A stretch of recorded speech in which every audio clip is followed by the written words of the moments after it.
PM Modi के साथ आखिरी बार मैं आया था यहाँ पर जब कपाट बंद हो रहे थे और हम आए थे। पीएम मोदी कई बार यहाँ आए, 2013 से लेकर 2024 के बीच में कई यात्राएं रही, लेकिन लोगों के मन में एक सवाल होता सर कि मोदी जी यहाँ आते तो केदारनाथ देखते हैं, दिल्ली में रहकर ही फोन करते हैं केदारनाथ को लेकर। हर माह हर दूसरे माह यहाँ के केदारनाथ के जितने भी हमारे केदार धाम के निर्माण कार्य चल रहे हैं उनकी स्वयं समीक्षा करते हैं। केदारनाथ आने वाले यात्रियों को सर अक्सर एक शिकायत होती है थोड़ी साफ सफाई को लेकर रास्ते में। एक बार मैंने पीएम मोदी को भी सुना था, मन की बात में कह रहे थे।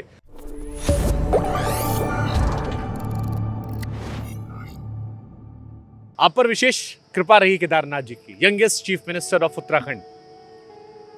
बिल्कुल बाबा केदार की कृपा है और केदार धाम की कृपा है, इसीलिए हम राज्य को अपनी सेवाएं दे पा रहे हैं और कोशिश कर रहे हैं कि हमारे प्रधानमंत्री जी ने जो इसी बाबा केदार के धाम से उनके मुख से एक शब्द निकले थे और वो केवल शब्द नहीं थे, वो शिव रूपी शब्द थे, जिसमें उन्होंने कहा था 21वीं सदी का तीसरा दशक उत्तराखंड का दशक होगा। उसी को साक्षात रूप से धरातल पर उतारने के लिए हम प्रतिबद्ध हैं, संकल्पबद्ध हैं और हम निरंतर काम कर रहे हैं। पीएम मोदी के साथ आखिरी बार मैं आया था यहाँ पर जब कपाट बंद हो रहे थे और हम आए थे। पीएम मोदी कई बार यहाँ आए, 2013 से लेकर 2024 के बीच में कई यात्राएं रही, लेकिन लोगों के मन में एक सवाल होता सर कि मोदी जी यहाँ आते तो केदारनाथ देखते हैं, दिल्ली में रहकर ही फोन करते हैं केदारनाथ को लेकर।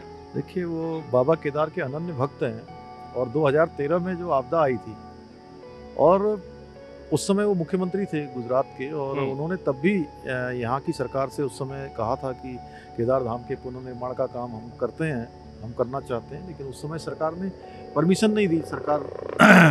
लेकिन 2014 में बाबा केदार की कृपा से आदरणीय प्रधानमंत्री जी मोदी जी प्रधानमंत्री बन गए और बाबा ने अपने भक्त को ही मौका दिया और वो हर हर दूसरे माह यहाँ के केदारनाथ के जितने भी हमारे केदार धाम के निर्माण कार्य चल रहे हैं उनकी स्वयं समीक्षा करते हैं।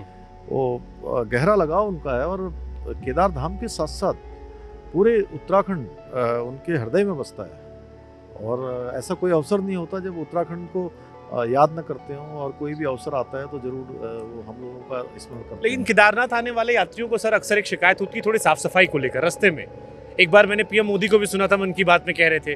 तो अब क्योंकि अब आप लोग की सरकार है डबल इंजन की, कोई एक्स्ट्रा रोड मैप है कि और सुगम हो जाए मामला? देखिए, ये यात्रा वास्तव में बड़ी चुनौतीपूर्ण यात्रा होती है और कठिन यात्रा होती है। हाँ, ये जरूर है कि साफ सफाई का, क्योंकि केवल सरकार के स्तर पर ही नहीं, ये हर स्तर पर जो आने वाले हमारे तीर्थयात्री हैं उन सबका भी सहयोग चाहिए और धीरे धीरे जागरूकता आएगी।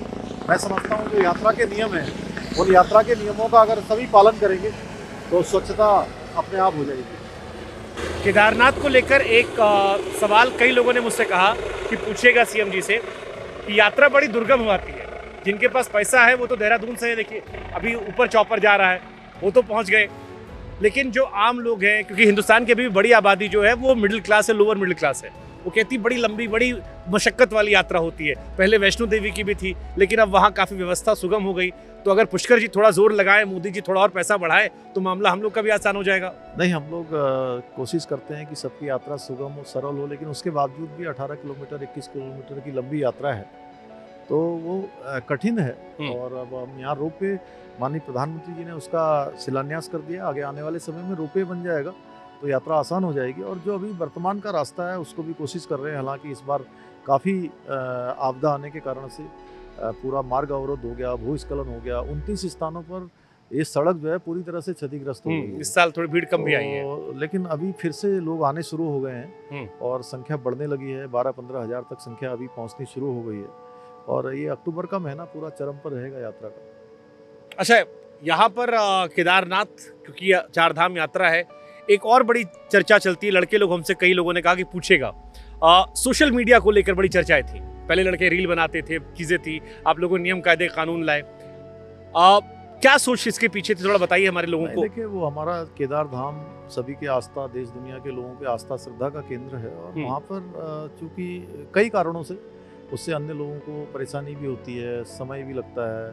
और कई बार जो धाम की जो प्राइवेसी है वो भी खराब होती है, इसलिए इसका प्रावधान किया है। और ये प्रावधान सभी श्रद्धालुओं की सुरक्षा के लिए और उनकी जो यात्रा है अच्छी हो और जो स्थान का महत्व है उसकी एक अपनी पहचान है, वो पहचान बनी रहे। इस बार उत्तराखंड यात्रा पर एक बड़ी अच्छी बात पता लगी हमें कि कैलाश मानसरोवर की यात्रा चीन के जरिए जो होती थी, अब वो उत्तराखंड के जरिए हो सकती है, उससे बेहतर दर्शन हो सकते हैं। क्या है, थोड़ा बताइए।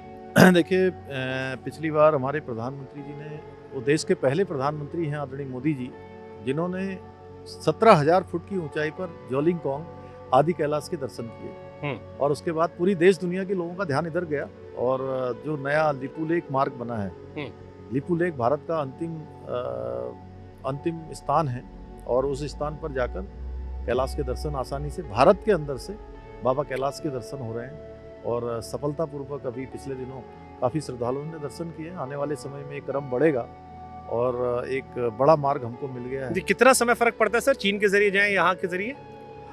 देखिए, ये भारत के अंदर का स्थान है, और ये 70 किलोमीटर लगभग पहले है वहाँ से, लेकिन वहाँ से सुगमता से बड़ी आसानी से दर्शन होता है। और दर्शन ज़्यादा बेहतर होते हैं जितना हमने सुना। हाँ, आसानी से होते हैं, लोग दर्शन कर रहे हैं। ठीक बात है।